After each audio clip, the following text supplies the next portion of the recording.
Hello and welcome to yet another episode of Money and Technology, a platform where we inform as well as educate you on the cutting-edge innovation in the world of technological advancement. As the physical world is threatened by external forces, so also is the digital virtual world. And to be on the safer side from any threat that could come from within or from without, you need security, most definitely.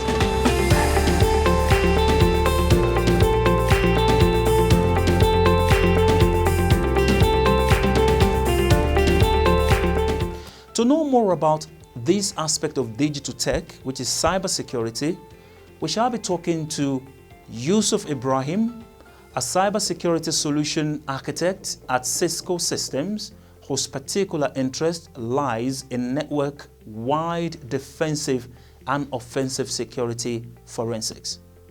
Hello, Yusuf. How are you? It's nice to have you on the show today. Can we meet you?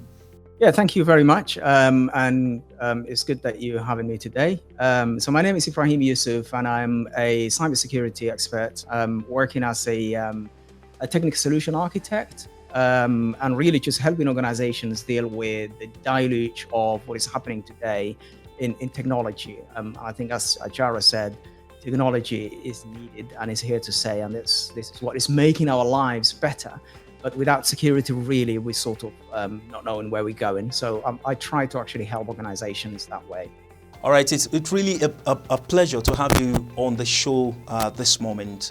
Now, in my own layman understanding, I was able to give a just brief meaning of cybersecurity. Now, professionally, what exactly is cybersecurity?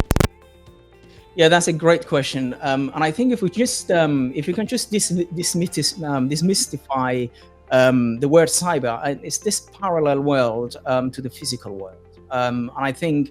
If you put in parallel the physical world that we live in day out, and the virtual world that we've been living for quite some time, that may I say we cannot live without today, underpinned by technology. That is essentially that parallel world that we all living in, and thanks to technology and cyber, this is what helped us really cope with the pandemic that we're just actually still going through. So cyber is that parallel world that is not physical, but there is some way an overlap between the two. So much so the younger population almost, sort of confuse what is cyber and what is actually physical world, because the two, you don't really know where one starts today and where one ends. So that's essentially what cyber is. And cyber security is essentially laying a foundation of security, be it delayed, to be quite frank, to the cyber world that we're actually living in today, the same way that we had physical security in the physical sense of life, because without it, you can imagine without security in physical life, it just doesn't make sense, right? So the same way it should make sense to have a security in the virtual world, because to be quite honest, this is where all our lives are. We all have a sort of a device in our pocket that we cannot live without it. That's essentially we holding it for our arms, but to be quite honest, what's going on is not physical, it's virtual, it's a cyber communication, it's a cyber transfer, it's a cyber talk, it's a chat, it's our communication being saved in that small device. So the two somewhat started to overlap, especially for those of us who grow up without the cyber world. We kind of make sense the differences, but ask a 9-10-year-old, they almost getting confused what is actually one and the other. So that's essentially, in a nutshell, what cyber is and cybersecurity is. But we'll dive into it, no doubt. How do you think cybersecurity is important in our day-to-day digital routine? I mean, why do we need it?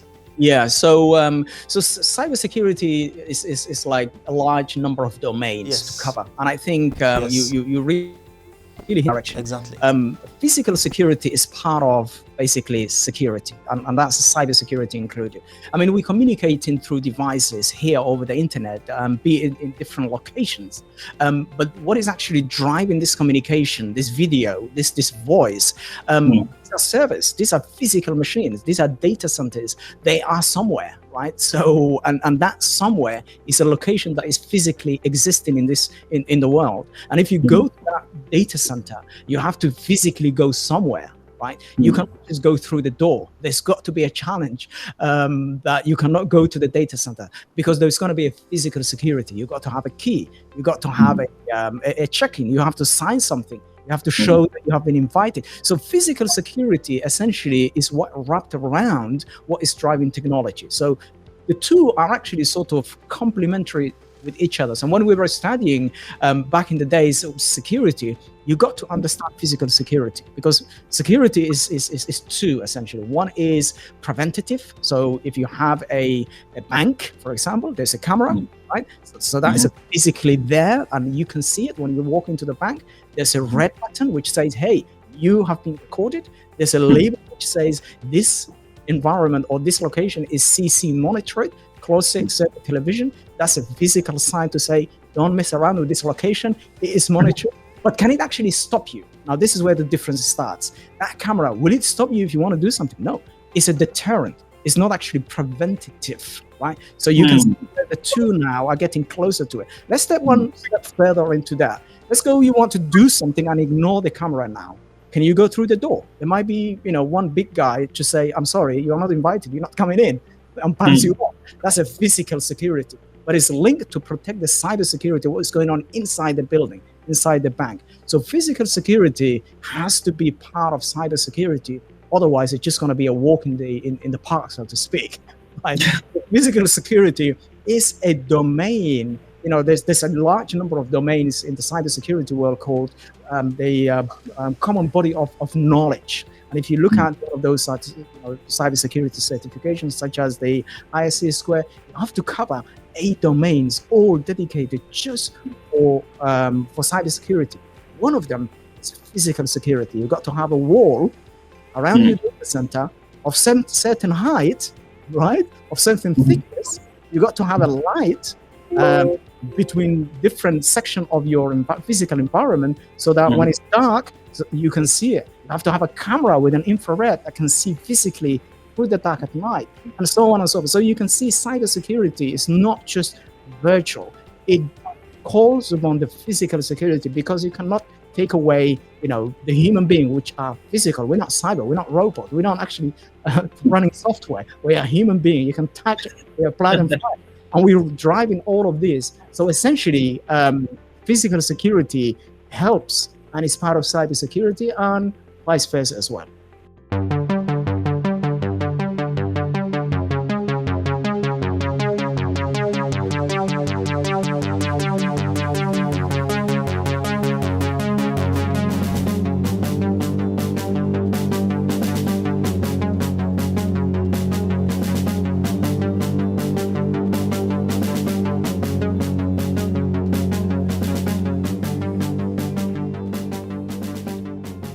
Okay, now when we talk about cybersecurity, one thing that is identifiable here is threat, either threat from within or threat from outside.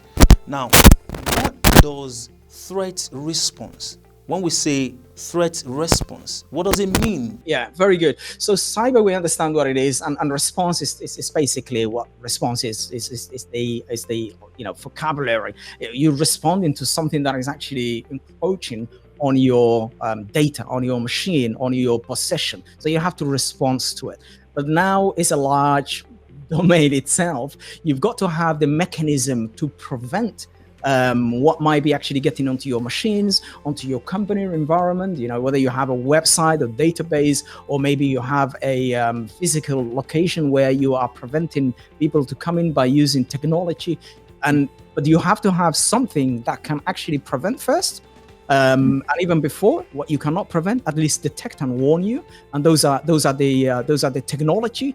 And essentially, what it allows you is to respond. So the technology is helping you to respond to what might be causing trouble now or later. So that's a cyber threat response. So you're looking at the cyber, there is a threat, and you have to use that technology to respond. It will be automatic, of course. There's no point of waiting human being to press buttons. It has to be orchestrated and automated to prevent what is the threat. So in the case of, let's say, a organization, they have to have what is called a firewall. They have to have anti-malware and antivirus on their desktop and laptop and servers, so that if something gets into the machine or tries to get into the machine, there is an automatic prevention, detection, and response to remediate. And if I take the example, maybe something most of us will understand, we all have smartphones and laptops and desktops. Companies use servers, and if there is something or malware gets into those machines, the technology that we put in place, which is an endpoint protection, for example, an antivirus or anti-malware,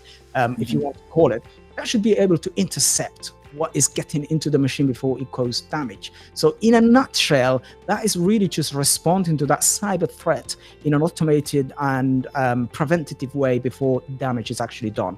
You can extrapolate this into much bigger, right? To a large enterprise where there are thousands of users, thousands of machines that are now governed and created in such a way that they are helping themselves, so that let's say the security analyst responsible for those environments is able to now automatically prevent issues pertaining to external threat and automatically prevent anything that to do with malware or Trojans or worm or whatever you want to call it, to cause damage to that large organization. And you can extrapolate further out to a nation level and make sure certain technology and preventative measures are put at the nation level, and so on and so forth. So really starting from small, it is almost the same stepping stone when you extrapolate to a large environment as well. So that is the cyber threat response. Okay, Yusuf. You've told us, you've explained to us, you've been able to demystify what cybersecurity means, and you've made us to realize that threat is one thing that we need to go out for. Now, responding, just like you've rightly explained, responding to threat, I mean, how is it applicable? I mean, me as an individual, how do you think it's very important to me, or a small scale business, medium scale business, or a very huge business like large organizations? Why do you think responding to threats is important? Yeah, that's actually really we can make a whole show out of exactly that topic, which is really very, very important. And thanks for asking that question. For really enterprise and large organizations, it's basically called, it's called the bottom line, right? Because what you're talking about is, if you lose this data, there is no continuity of your business, right?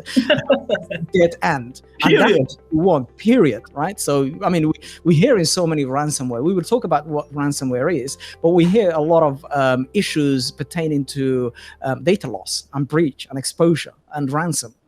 So when you actually have data bank that is critical to you, you need to ask yourself, how long can I actually take to recover from this data? If this data is actually taken from me, how long does it take for my business to recover? So if I come to you and I take whatever that data location is, whether it's in a big file or whether it's in a big data center or maybe just one machine, it doesn't matter. If I walk away from that machine and I tell you, today, Ajaran, from 9 a.m. until 9 p.m., you cannot use this data. Just keep it. You have no authority to access. What can you do? Now, you need to take that step. What it's called, essentially what we run through organization, is what is called a tabletop exercise. So that's one of the questions we normally ask. If I take away from your data, not damaging it, not taking hostage, just taking away from you, and I tell you, don't touch it, how long does it take you for you to recover? Do you have a backup? Right? Do you have a different way of working? Pen and paper, right? This is the question that you need to ask yourself. So if the answer to that question is, I don't know, well, you better go back and get an answer for me, essentially. So basically, you have to have an alternative. It's called business continuity planning.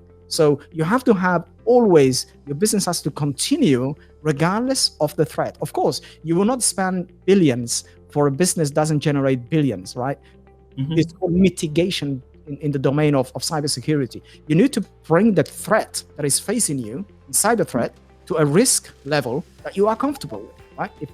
If I have a small shop on the corner of the street, and I'm just selling normal chips and soft drinks, it doesn't make sense for me to spend $100,000 worth of cameras and CCTVs and put bodyguards, physical people in front of the shop. I don't generate the amount of money.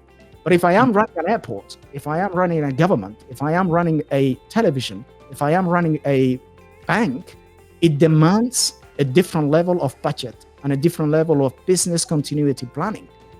And that is called mitigation. You need to bring the risk of the mitigation of what is facing you to a level that meets the appetite of the business. So in the sense of that little shop, we can calculate maybe a few $100s just to protect it with a little CCTV and things. But for a bank, for a government, for a airport, that's gonna be a huge amount of budget and planning. Oh, most definitely. Absolutely. Most definitely. So that is called mitigation. You cannot bring the risk and the cyber threat to a zero level. There is nothing called 100% security. When you wake up off your bed and you put your feet on the floor, you don't know what is going to happen to you. You can't just guarantee that you would actually be absolutely risk-free. But nevertheless, you went ahead and you came to the office, right?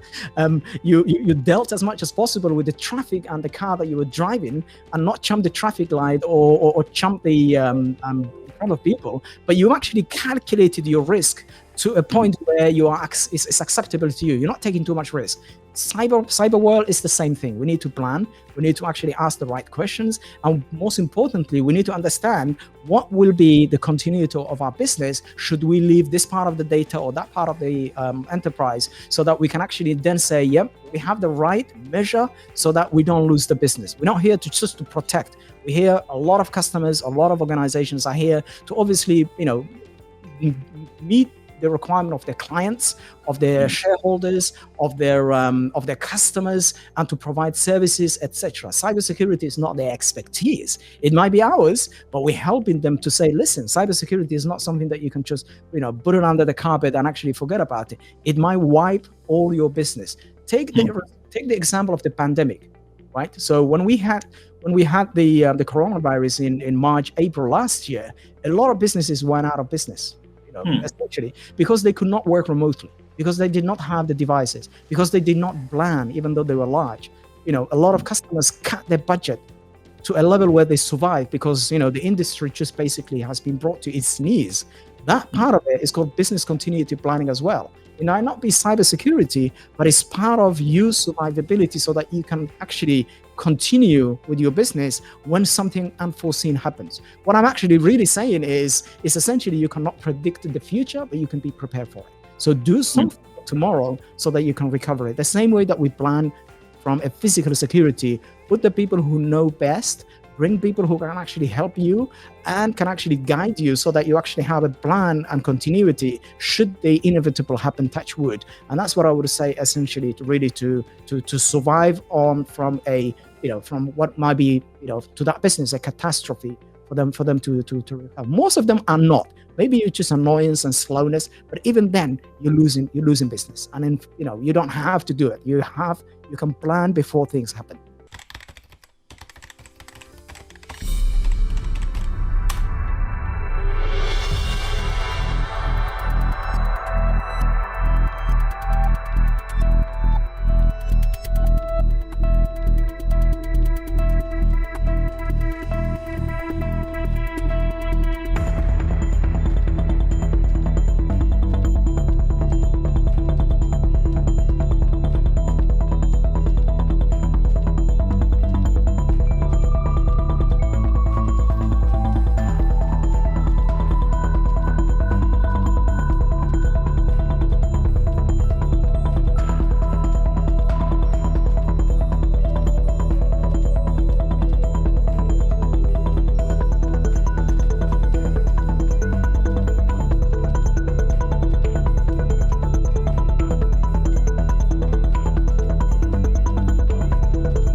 security is a little bit confusing. Can you please explain the difference between defensive security and offensive security?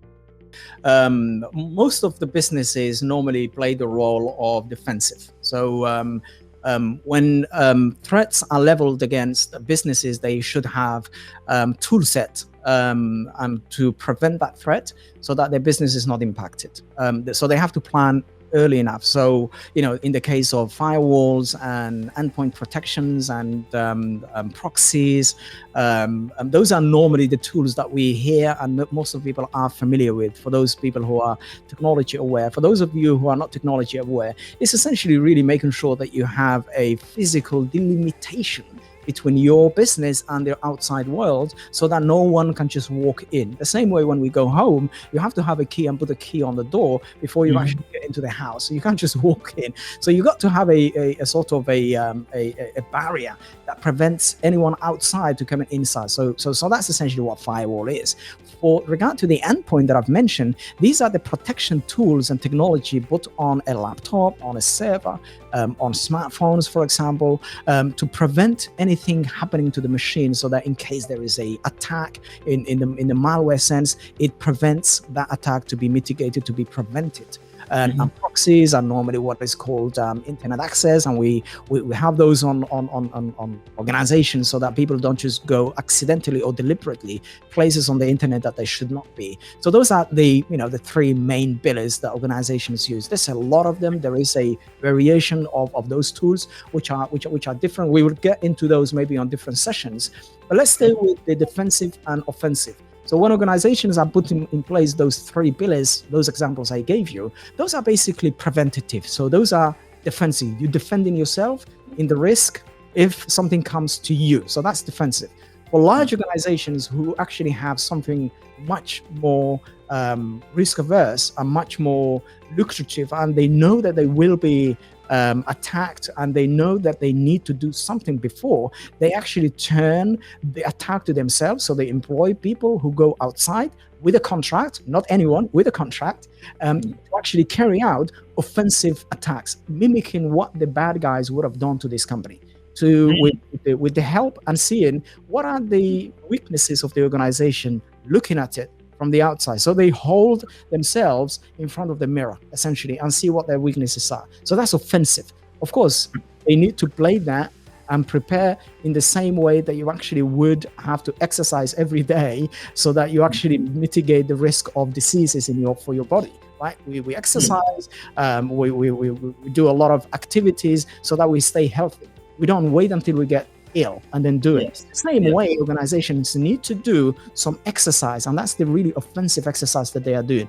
They employ people, maybe they train their own employees and advise and say, listen guys, we have this and that, we need to now see if we can break ourselves into, basically see if we can actually breach our own defenses. And that's offensive activity now. So it's from outside to inside. So that's the difference between defensive and offensive. And I appreciate not every organizations actually would do or need a sort of an offensive activity. Those are normally large organizations or critical environment, such as maybe utilities, such as banks, such as healthcare and government agencies. Those are the ones that should really probe the defenses and see if this can actually stand with the onslaught of what is happening in real time before reality hits.